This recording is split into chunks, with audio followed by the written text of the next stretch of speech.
National Weather Service in Wakefield has issued a special marine warning for coastal waters from Fenwick Island, Delaware to Chincoteague, Virginia up 20 nautical miles. Coastal waters from Chincoteague to Paramore Island, Virginia up 20 nautical miles until 1 a.m.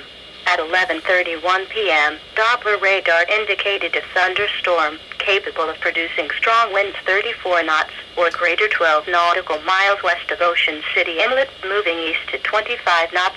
This strong thunderstorm will be near Gulf Rambler Wreck and Ocean City Pier around midnight.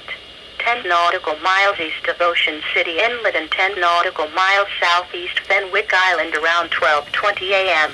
Mariners can expect strong winds 34 knots or greater, high waves, dangerous lightning, and heavy rains. Boaters should seek safe harbor immediately until the storm passes.